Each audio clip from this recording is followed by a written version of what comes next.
Hello everyone. आप सभी का हमारे चैनल पर स्वागत है। तो आज के इस क्लास में हम कक्षा 10 गणित का चैप्टर 1 के इंपॉर्टेंट क्वेश्चन कराएंगे। तो आइए देखते हैं। पहला क्वेश्चन, निम्नलिखित संख्याओं को अभाज्य गुणनखंड के गुणनफल के रूप में व्यक्त कीजिए। आपको करना है अभाज्य गुणनखंड के गुणनफल के रूप में। तो सबसे पहले समझते हैं हमारी अभाज्य संख्याएं कौन कौन सी होती हैं। वे संख्याएं जिसके केवल दो फैक्टर हों, यानी कि जिसके केवल दो गुणनखंड हों। जैसे कि आपका 2 है, 3 है, 5 है, 7 है, 11, 13, 17, 19, 23, 29, 31, 37, इस प्रकार से। यानी कि वो संख्याएं जो एक से कटे हैं और स्वयं अपने आप से ही कटे हैं, वो संख्या कहलाती है आपकी अभाज्य संख्याएं। आइए देखते हैं 3825 के गुणनखंड। 3825, तो लास्ट में आपका 5 आ रहा, दो से कटेगा नहीं, तो हम 3 से काटेंगे। 3 एकम 3, 8 है, 3 दूनी 6, 8 में 6 के 2 बचा 22, 3 सत्ते 21, 1 बचा, 3 पंजे 15। इसी प्रकार फिर 3 से काटेंगे, 3 चौक 12, 3 दूनी 6, 1 बचा, 3 पंजे 15। अब 5 से, 5 अट्ठे 40, 2 बचा, 5 पच्चे 25। अब 5 से, 5 एकम 5, 3 बचा, 5 सत्ते 35। अभी जाएगा आपका 17 से एक बार, 17 एकम 17। तो 3825 के आपके गुणनखंड आ गए 3 गुणा 3 गुणा 5 गुणा 5 गुणा 17। इसे हमें अभाज्य गुणनखंड लिखने हैं अभाज्य रूप में। तो 3 आपको कितनी बार है, 2 बार, तो 3 की पावर 2। 5 भी आपका 2 बार है, तो 5 की पावर 2, और 17 आपका 1 बार है। तो ये आ गया आपके अभाज्य गुणनखंड 3825 के। आइए देखते हैं इसका सेकंड पार्ट। सेकंड पार्ट आपका 5005। तो इसी प्रकार इसके फैक्टर करते हैं आप। 5005, इसे काटते 5 से, 5 एकम 5, 0 0, 5 एकम 5। अब इसे काटेंगे हम 7 से, 7 एकम 7, 3 बचा 30 हो गया, 7 चौक 28, 2 बचा, 7 तिया 21। अब 11 से काटेंगे, 11 एकम 11, 3 बचा, 11 तिया 33। अभी जाएगा आपका 13 से, 13 एकम 13। तो 5000, 5 के जो आपके अभाज्य गुणनखंड आए वो आए 5 गुणा 7 गुणा 11 गुणा 13। ये आपके आगे अभाज्य गुणनखंड आगे 5005 के। इसी प्रकार तीसरा पार्ट है इसका। तीसरा पार्ट है 7429 से, 17 चौका 68, 74 में से 68 के बचे 6, 62 हो गया, 17 51, 62 में 51 गए 11, और इधर हो गया 9, 119, 17 सत्ते 119। अब इसे हम 19 से, 19 दूनी 38, और 5 बचा, 19 ती 57, 23 से, 23 एकम 23। तो 7429 के अभाज्य फैक्टर आ गए आपके 17 गुणा 19 गुणा 23। ये आपके इंपोर्टेंट क्वेश्चन है तीनों। यहां से एग्जाम में एक क्वेश्चन आएगा ही आएगा। आइए देखते हैं सेकंड क्वेश्चन।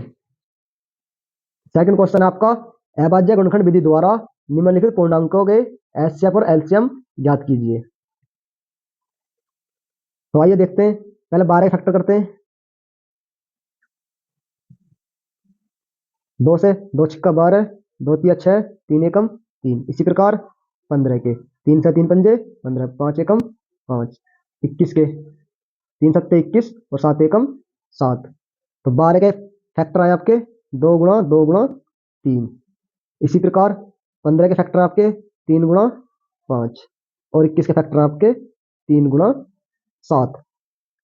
हमें निकालना एचसीएफ और एलसीएम। तो सबसे पहले एचसीएफ की बात करेंगे। एचसीएफ होता है आपका कॉमन, जो तीनों संख्याओं में कॉमन हो। तो आपके यहाँ पर कॉमन क्या है, यहाँ पर 3 है, यहाँ पर 3 है, यहाँ भी 3 है, तो एचसीएफ कितना होगा आपका 3 हो गया। अब निकालते हैं इसका एलसीएम। एलसीएम के लिए यहाँ पर 2 कितनी बार है, पहले में 2 बार है, यहाँ पर है ही नहीं और सेकंड वाले में नहीं है, तो 2 बार 2 लिखेंगे मल्टीप्लाई। 3 कितनी बार है, ऊपर भी 1 है, दूसरे में भी 1 है, तीसरे में भी 1 है, तो 1 बार लिखेंगे। 5 भी आपका 1 ही बार है, 1 आ गया, और 7 भी आपका 1 बार है, 1 बार लिख दिया। अब इनकी मल्टीप्लाई करें, 2 दूनी 4, 4 तिया 12, 12 पंजे 60, और 60 की गुणा 7 में करोगे तो 420। तो आपका एचसीएफ और एलसीएम दोनों आ चुके हैं। जो आपका एचसीएफ होता है वो होता है, जो आपके गुणनखंड है उनकी न्यूनतम पावर होती है सबसे कम वाली, और एलसीएम जो होता है आपका अधिकतम पावर होती है। जैसे यहाँ पर 2 है, 2 2 बार है आपका, तो हमने 2 बार लिखा है, ठीक है, और 3 1 बार है, और 5 7 1 बार लिखे हमने। तो अधिकतम पावर होती है एलसीएम में और न्यूनतम पावर होती है आपकी एचसीएफ में। अब देखते हैं इसका सेकंड क्वेश्चन। सेकंड आपका 17 23 और 29। तो 17 के फैक्टर करेंगे हम, 17 का तो 17 आएंगे, 17 एकम 17, क्योंकि अवाली संख्या है। इसी प्रकार 23 के 23 एकम 23, और 29 के भी 29 एकम 29। ये मैंने आपको अभी अवाली संख्या में भी लिखवाए थे। तो 17 23 और 29, तो इसका मैं एचसीएफ भी बताना और एलसीएम भी बताना है। तो 17 के गुणनखंड आपके 1 गुणा 17, 23 के भी 1 गुणा 23, और 29 के भी 1 गुणा 29। ऐसे बताया मैंने आपको कॉमन, तो सभी में क्या कॉमन है आपका, 1 कॉमन है, तो ऐसे होगा। तो आपका एलसीएम आएगा पहले में 17, दूसरे में 23, और तीसरे से 29। 17 की 23 को 29 गुणा करोगे तो आपका आंसर आएगा 11 33 9। तो ये आप मल्टीप्लाई करके देखना। तो आपका सेकंड क्वेश्चन हो गया। आइए देखते हैं इसका थर्ड पार्ट। थर्ड पार्ट आपका 6 72 और 120। तो मैंने 6 के फैक्टर अभी कराए थे, 2 गुणा 3। अब 72 के देखते हैं। 72 के 2 से 2 तिया 6, 2 छिक्का 12, 2 से 2 एकम 2, 2 अट्ठे 16, 2 से 2 नाम 18, 3 से 3 तिया 9, 3 एकम 3। इसी प्रकार 120 के 2 से 2 छिक्का 12 0, 2 से काटेंगे 60 को, 2 तिया 6 0, फिर 2 से 2 एकम 2, बचा 1, 2 पंजे 10 15, 3 से 3 पंजे 15, अब इसे 5 से 5 एकम 5। तो इस प्रकार आपके 72 के और 120 के अभाज्य गुणनखंड आए। 72 के 2 कितनी बार आपका, 3 बार, तो 2 की पावर 3 मल्टीप्लाई 3 आपका 2 बार, तो 3 की पावर 2। 120 के फैक्टर आपके 2 आपका है 3 बार, तो 2 की पावर 3 मल्टीप्लाई 3 एक बार, और 5 भी आपका 1 बार है। अब आते हैं इसके एचसीएफ की बात। एचसीएफ इक्वल टू, एचसीएफ बताया था मैंने आपको, जो आपके नंबर्स होते हैं उनकी न्यूनतम पावर। तो यहाँ भी 2 है, यहाँ पर भी 2 है, और यहाँ पर भी 2 है। इसकी न्यूनतम पावर कितनी है, 1, 2 की पावर 1 गुणा, यहाँ पर 3 है, यहाँ भी 3 है, और यहाँ भी 3 है, तीनों में कॉमन है, तो यहाँ भी न्यूनतम घात कितनी है आपकी, 3 की पावर 1, तो 3 दूनी 6। अब एलसीएम आते हैं। एलसीएम बताया था मैंने आपको, जो आपके नंबर्स होते हैं उनकी अधिकतम घात। तो 2 की यहाँ पर 1 है, यहाँ पर 2 है, सॉरी 3 है, और यहाँ पर भी 3 है, तो अधिकतम घात कितनी है, 2 की पावर 3 मल्टीप्लाई। अब 3 की देखते हैं, तो 3 की यहाँ पर कितनी है, 2, तो 3 की पावर 2 मल्टीप्लाई।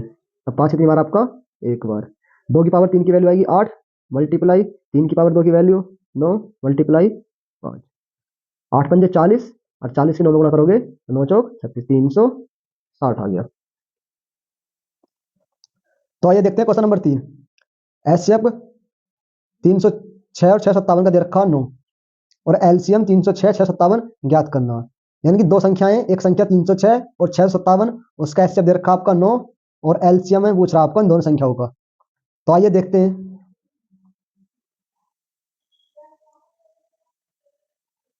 हम जानते हैं कि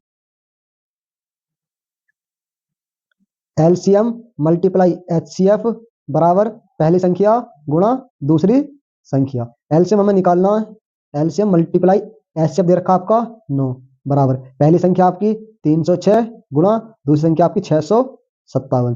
तो एलसीएम बराबर आएगा 306 गुणा 657 बटे ये 9 इसमें मल्टीप्लाई में यानी गुणा में है, तो इधर आएगा आपका भाग में।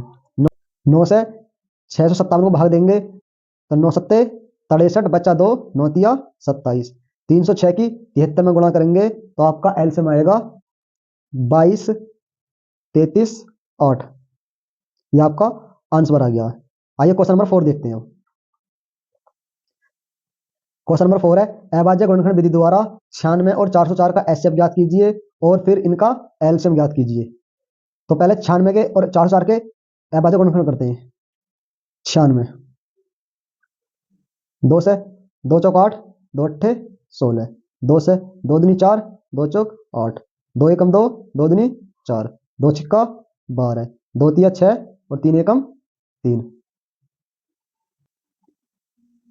इसी प्रकार 404 का 2 दूनी 4 0 2 दूनी 4 फिर 2 से 2 एकम 2 0 2 एकम 2 अभी जाएगा 101 से एक बार। तो 96 के अभाज्य गुणनखंड आए आपके 1 2 कितनी बार 1 2 3 4 5 तो 2 की घात 5 गुणा 3।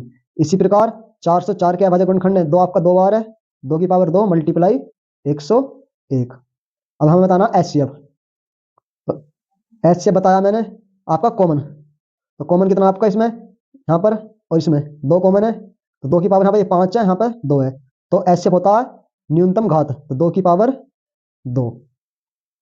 तो आपका एचसीएफ 2 की पावर 2 के मतलब है इनकी 2 दूनी 4 तो एचसीएफ कितना आएगा इसका 4 आएगा। और कह रहा फिर इनका एलसीएम भी ज्ञात कीजिए। अब हमें क्या बताना है इसका एलसीएम बताना है। तो मैंने फॉर्मूला बताया था तुम्हें एलसीएम मल्टीप्लाई एचसीएफ बराबर पहली संख्या गुणा दूसरी संख्या।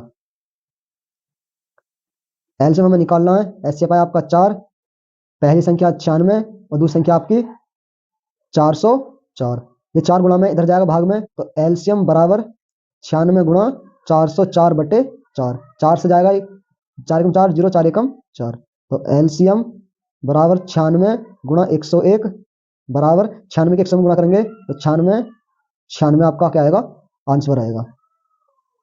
आइए देखते हैं अगला सवाल।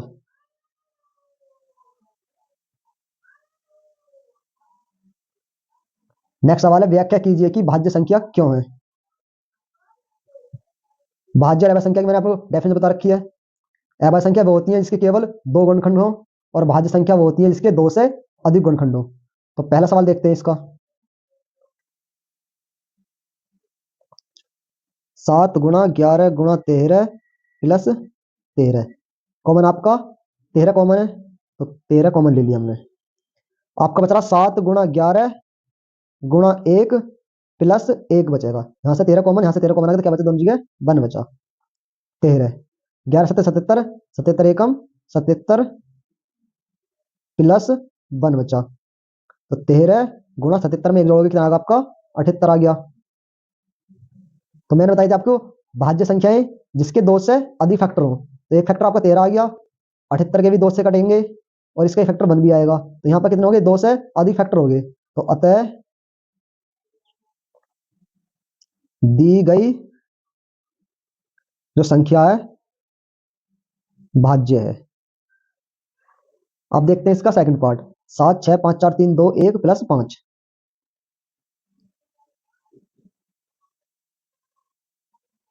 सेकंड पार्ट है इसका 7 गुणा 6 गुणा 5 गुणा 4 गुणा 3 गुणा 2 गुणा 1 प्लस 5।